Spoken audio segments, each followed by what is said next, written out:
Assalamualaikum warahmatullahi wabarakatuh. Halo teman-teman, kami dari kelompok 2 akan mempresentasikan tentang rantai makanan dan jaring-jaring makanan. Sebelum kita melakukan pembelajaran hari ini, kita berdoa terlebih dahulu ya. Berdoa mulai.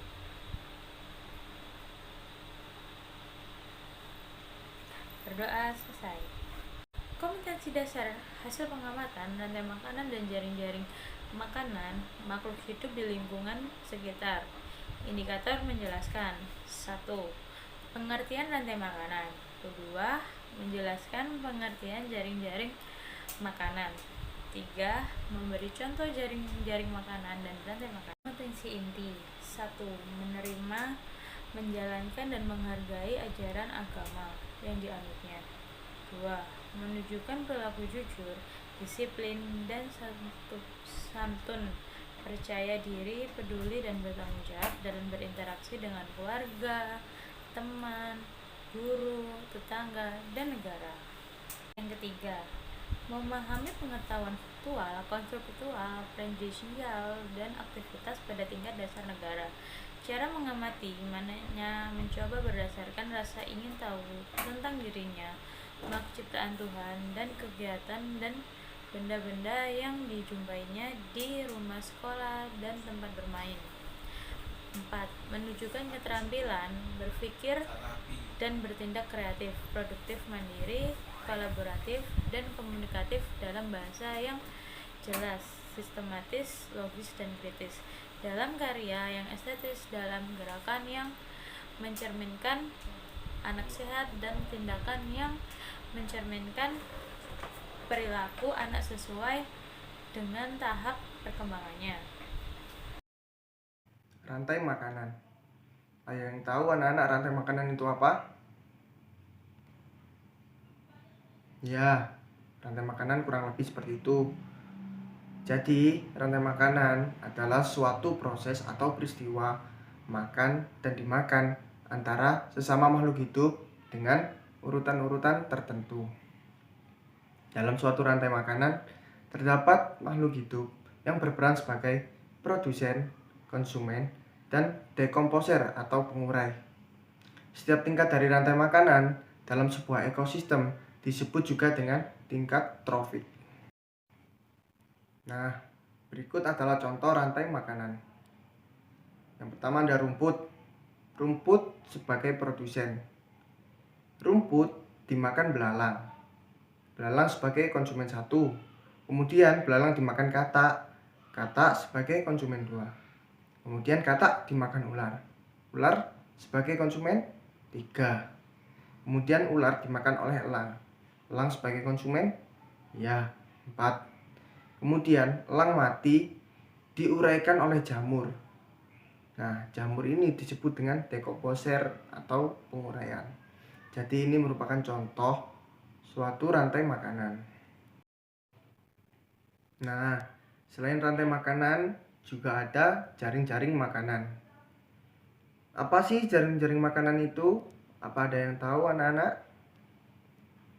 Tidak tahu? Oke, akan Bapak jelaskan. Jadi, jaring-jaring makanan adalah suatu sekumpulan rantai makanan di dalam sebuah ekosistem.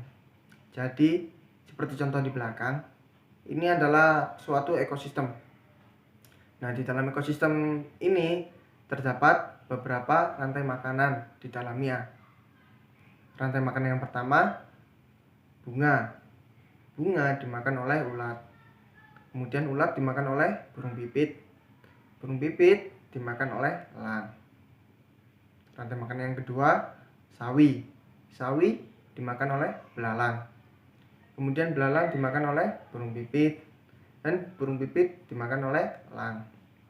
Rantai makanan yang ketiga, sawi. Sawi dimakan oleh belalang.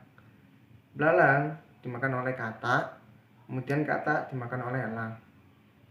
Kemudian rantai makanan yang keempat, sawi. Sawi dimakan oleh tikus. Kemudian tikus dimakan oleh elang.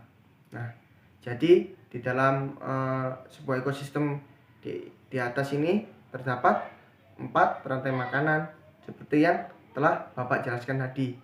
Bisa dipahami ya anak-anak? Fungsi rantai dan jaringan makanan. Apa sih fungsi rantai dan jaringan makanan?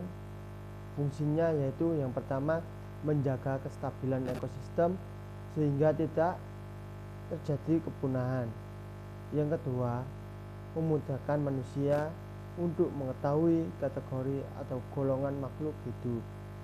Yang ketiga, mengetahui interaksi antara spesies makhluk hidup dari beberapa rantai makanan atau jaringan-jaringan makanan pada suatu ekosistem. Proses rantai makanan. Dalam proses rantai makanan ini terdapat 3 komponen, yaitu produsen, konsumen, dan pengurai, yang memiliki peran dan fungsi yang berbeda-beda. Yang pertama ada produsen. Produsen adalah makhluk hidup autotrof yang bisa menghasilkan makanan sendiri dengan cara berfotosintesis. Tumbuhan adalah produsen utama dalam rantai dan jaringan makanan. Contohnya ada rumput, padi, dan juga jagung. Oke anak-anak, sekarang bersama Bapak Haji kita akan melanjutkan penjelasan yang sudah dijelaskan oleh Bapak dan Ibu Guru tadi, khususnya yang dijelaskan oleh Bapak Dias mengenai tingkatan trofik atau 3 aspek dalam rantai makanan dan jaring-jaring makanan. Tadi sudah dijelaskan Bapak Dias mengenai produsen dan konsumen, dan konsumen itu berdasarkan jenis makanannya. Sekarang Bapak Haji akan menjelaskan konsumen berdasarkan tingkatannya. Konsumen berdasarkan tingkatannya ada 3, yaitu konsumen primer.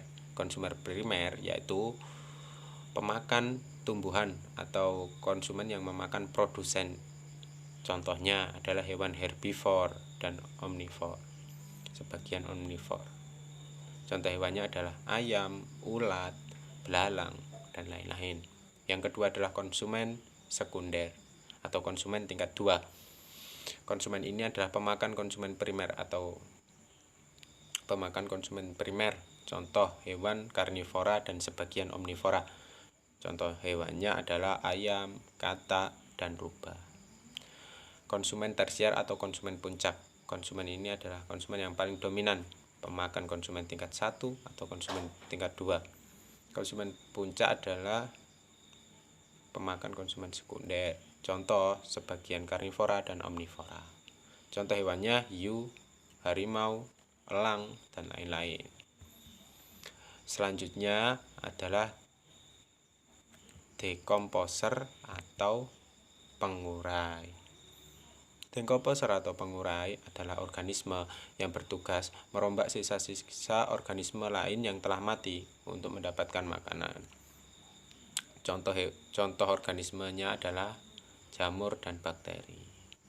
Demikian penjelasan tentang rantai makanan dan jaring-jaring makanan yang dijelaskan Bapak dan Ibu Guru tadi. Semoga bermanfaat dan membantu anak-anak dalam proses belajar mengajar. Sekian penjelasan dari Bapak Ibu Guru, kurang lebihnya mohon maaf. Semoga bermanfaat. Tetap menjaga jarak, mencuci tangan, memakai masker, dan jangan lupa belajar di rumah. Assalamualaikum warahmatullahi wabarakatuh.